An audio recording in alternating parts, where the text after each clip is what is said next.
Hello and welcome to New Filmmakers Los Angeles in partnership with Movie Maker magazine. My name is Danny DeLillo and we're here at the South Park Center. I'm delighted to be joined with Marshall, who acted in the great movie, scary movie, Cut Me If You Can. Let's take a look at the clip.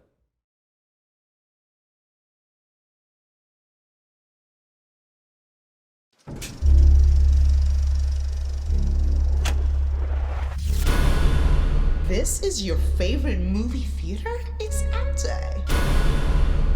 Well, hurry back. Ow!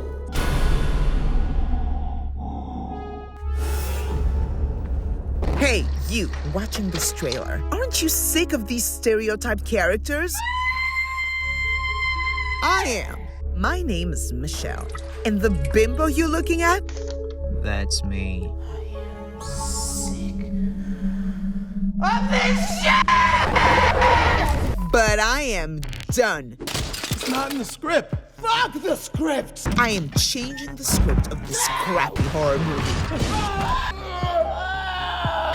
Fuck you! Hey, asshole! Cut me if you can.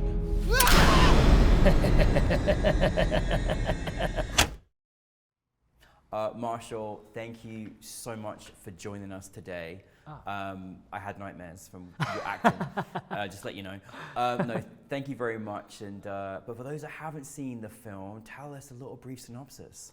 Yeah, it's a great 20-minute short that I'm hopefully going to make into a feature, but it's sort of kind of like diving into the tropes of what sort of Black actors in Hollywood sort of gets typecast as. Yeah.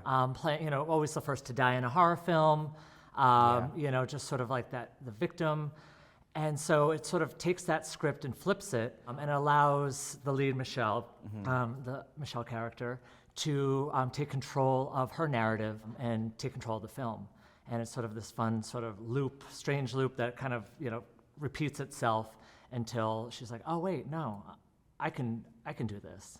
It's a great film. I mean, honestly, it was so wonderful to hear last night all the kind of dynamics behind the space that you were in and everything, because it's, got a lot of context to it. How did you get involved in the project, Marshall? I had submitted online a few years back and just got the audition, sent in a self-tape, and I think a few months after that, they had reached out to do a live Zoom callback because the directors and the writer are based in Paris, they're in France. Yeah. And a lot of people in New York. So I was the only sort of LA person and I understood, I've done a lot of comedy and I've done a lot of horror. So sort of to blend in both of my favorite things was a gem, and just sort of the nuances of what the killer was offering and the lines and all that stuff was super fun. And we played around on Zoom for at least 30 minutes, just kind of like redirecting the lines and giving me new takes or ideas, and just sort of offering up my version of the killer.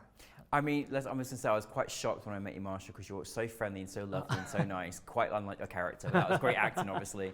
How do you go into like the realm? I mean, you've obviously been doing this genre before, but how do you go into the realms of creating this character? What was the kind of journey with this particular film? Yeah, I always share the story when we're on set. I think because of the doing a Zoom and all that, they didn't really meet me. Yeah. And so like when I showed up in Fresno to shoot for the first time, meeting everybody, I think they were sort of like, oh, can this guy do it? Like, he's so nice. And they kept saying, Marshall, you're so nice. You're the nicest killer. And that was the ongoing joke for the whole week. And everything's better in the French accent. Yeah, it was. And I was like, oh my God, really? Thank you so much. For me, it was just understanding the comedy of it first. The killer stuff for me, it comes naturally, just sort of like I'm 6'4", that sort of like, that quiet, in the background, like, just sort of lingering around is fun. But understanding that, and then, I don't know, just kind of the rehearsals we did with it were super fun. Being around that old theater, the Warner Theater up in Fresno. Yeah. Walking around in my clothes with the mask on. I had so much time to just sort of like be within him and allow him to sort of wash over me. And we didn't shoot my big like kill scene until I think like the second to last day or something. So it was really a great journey for me to just like explore the space that he lives in. Yeah, take that all exactly. in. And speaking of which, you shot this film in a gorgeous like historical place up in Fresno. Like how was that like experience, and like what, because was it as eerie as the place felt? Like it was like amazing, the place you shot at. Yeah, it was frightful. Yeah. It was frightful and beautiful because there were so many like little nooks and crannies. Like below the stage is where all the actors prep for like live theater. And it's just, you could tell the history, you just had a sense of it. And there was so many dark rooms and these like little weird rooms with like beds or couches or old furniture and props. And you're like, oh, this stuff hasn't been touched in like 50 years. So crazy. to kind of get lost in that, it scared me. Yeah, Walking around, yeah. I'm like, I don't think I should be going this deep into the theater. But it really offered a lot of fun, like that little extra bit for the film. You had a really, fantastic director, that made this film, and I can't imagine what it was like filming a film of this type. But was there any kind of like certain direction you got, or how did you work together? Yeah, they really allowed me to just have fun with the role. It was more technical stuff of like walking and coming into camera. They were really giving with what I thought this killer had to offer, especially in the big scene where they capture me and tie me up. I wasn't really sure like what was going to happen, but we just sort of like, okay, dive in, and we played with it for hours, and it was just so much fun and so freeing, because I was kind of nervous of like, okay, what do they want? What are they looking for? Like, now we're here. But Nicholas and Sylvan were just amazing to work with, and very free with what we had to offer as actors. Now, from a technical perspective, we did talk about in the festival last night, and I was fascinated by it because like you're in a historical place, but you do have quite a few little gory moments in the film, but you want to protect the space as well. Like, was it a little bit terrifying playing this terrifying character, but also just like there was a lot of effects, there was a lot of probably makeup involved and things like that, and yet you have blood everywhere. Yeah. Like Everywhere. How was like that? Like how was that working for you? Was it kind of crazy? It was super fun. I've done a lot of FX work and a lot of creature work over the years, but this was like being on an indie film shoot. It was like the FX department was run by two amazing women, and what they had offered, like the tarps, we just kept talking about the tarps, like they were everywhere, the cleanup. It was like all hands on deck. Everybody was grabbing sponges and cloths to kind of clean up the blood to make sure that nothing got anywhere. But I mean, the hardest scenes were the fight scenes. Like, yeah, I'm sure. Jaka and I have a great scene in the old like film room up above the stage. Yes. It had just been a long day, and she's tough. She's very strong. And her and I were really like, I was watching it, I was like, oh, it doesn't feel like we're doing a whole lot, but we were really going at it. And the physicality of those kind of moments with me with the knife and working with Anthony and her, like, those were the most physical, and the blood was sort of the fun. Because we were trying not to bump into like the old projectors, and there was just stuff everywhere that we're like, okay, let's just be cautious of like what's here and like what we can touch or move or not move, and not to break anything. But the physical fight scenes were the hardest, but yet like fun to just dive in. Yeah, no, absolutely.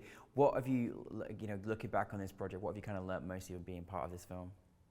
The collaboration for me was so much fun. Just everybody flying in from all over the world.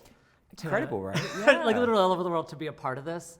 Every day, we had 2 houses that we all stayed at, and every night it was just like family meals, getting together, and even before the day of the production, like standing in a circle, having a conversation, just reflecting on the day before and knowing how much work we had to do that day. And just sort of bring it all together and just everybody being heard and understood. It was so collaborative. Yeah. It was so collaborative. It makes such a difference when you got a collaborative team, when you're all there to support each other, and you're creating that energy together as well, which is also very hard to do when you're creating a film that's so intense. Well, listen, when we saw it on camera, when we saw it on the big screen, it's a little terrifying. It must be fun to be in the audience to see the reactions, right? Like, how fun was that? That was my first time seeing it. Was yesterday. First time. Yeah. How was it? It was great. I didn't really know what to expect. Yeah. And I had my husband with me and a group of friends, and I hear them like laughing at all the right moments to laugh at. Yeah.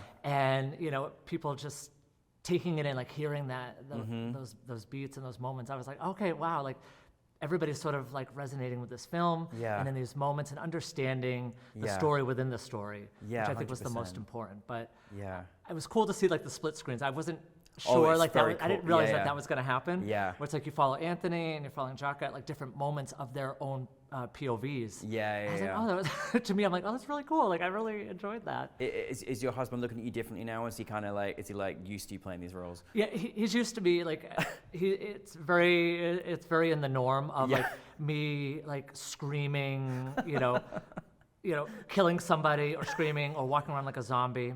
Yeah. And even his grandmother lives with us, and she sees me comes out with these like dirty, bloody shirts on. And she looks at me like I'm crazy. But after the film, he's like, "Wow," he's like, "You were really good." He's like, "I didn't expect." He's like, "I always see you act, and you're sort of like playing these roles and sort of yourself, but like to actually see you do this on the big screen." He's like, "I'm really proud." He's like, "That was amazing." He's like, "That was really well done." Well, it's so crazy because you're so nice, Marsha, and they give I you all know. these crazy roles, you know? Well, no, listen, I want to say thank you to all of your amazing team worldwide.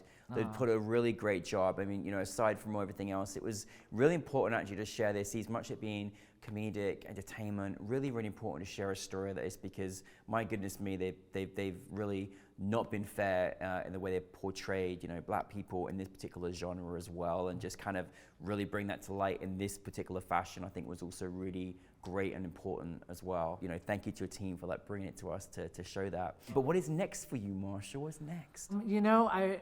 Personally, I've been working on an 18-episode short form dark comedy. Oh wow! Which we started during the pandemic, and it's been completed. We're trying to sell it as a short form to it's kind of got that Comedy Central vibe. Yeah. It's very adult, but I play a child in it, a 13-year-old, who is stuck in his perpetual nightmare. So it's like this weird, it's almost like his own little strange loop of all these people visiting him in the window, and just sort of like him kind of like in his own thoughts, and how does he, explore life in different ways. It was based off a short that I wrote, and my producing partner and I, he wrote 18 episodes. He's like, let's shoot it. And 2019, and then you roll into a pandemic, and we're like, let's just keep cranking them out.